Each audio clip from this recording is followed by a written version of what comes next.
Hi! Kumusta po kayo? It's me, Victoria. Gusto ko po mag-update sa nangyayari sa aking buhay. Yan.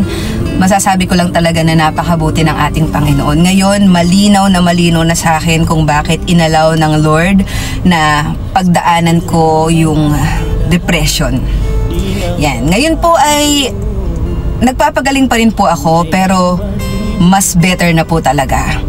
May mga pagkakataon na nag-shake pa rin yung kamay ko, naglalagas pa rin po yung buhok ko, mataas pa rin po yung BP ko, pero hindi na po ako tulad ng dati na hindi makatulog. Ngayon po ay masarap naman ang aking tulog, hindi na po ako yung iyak ng iyak. May mga pagkakataon na may episode, pero kontrolado na, hindi na tulad nung dati. At ang nakakatuwa pa po, si Lord talaga gumagamit siya ng mga instruments, ng mga tao para i-heal.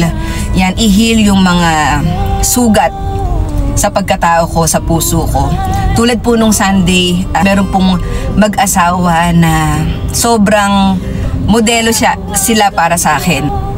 Nung pagdating po namin sa church, narinig ko na po lagi yung pangalan nila. Yan, si Pastor Edgar Banyaga and si Pastora Rosana Banyaga. Tuwing narinig ko po yung pangalan nila, na-excite po ako na makita sila. Hanggang so lumipas yung maraming taon, pag may pagkakataon na nakakasama namin sila sa activity sa church o kaya sa mga camp, sa mga event, hanggang tingin lang po ako sa kanila. Pero alam niyo yun, yung presensya pa lang nila, malaking pagpapala na para sa akin. Presensya pa lang nila, mapapalakas ka na nila. Lalo na pag magsasalita sila, mag-share sila ng Word of God. Ibang klase po yung nararamdaman ko.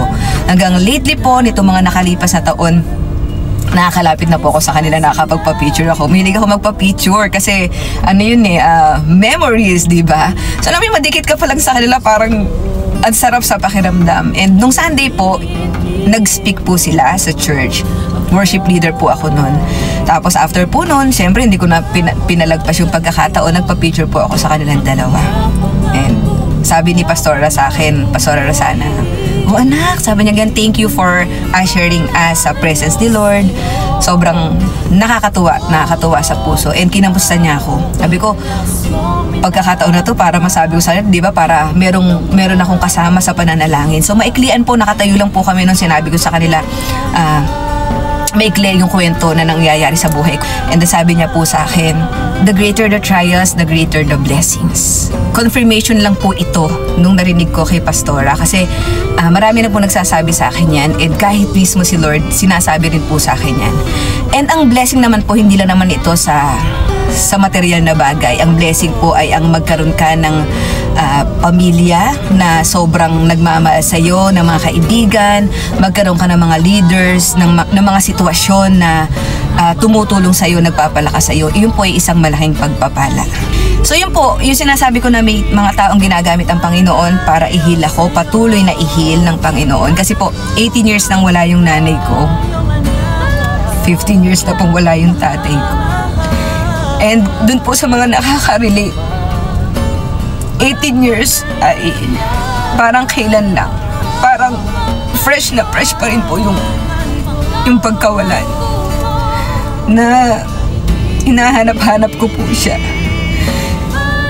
So 18 years and 15 years na wala yung magulang ko. Pero may isang tao na tumawag sa iyo ng anak. And na-miss ko po yun. Alam ko naman na si Lord yung dakilang ama ko. Alam ko na siya yung Abba Father ko. Alam ko naman po yun.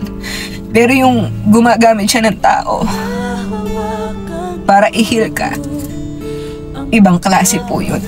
So, nagpapasalamat ako sa Panginoon kasi napakabuti niya.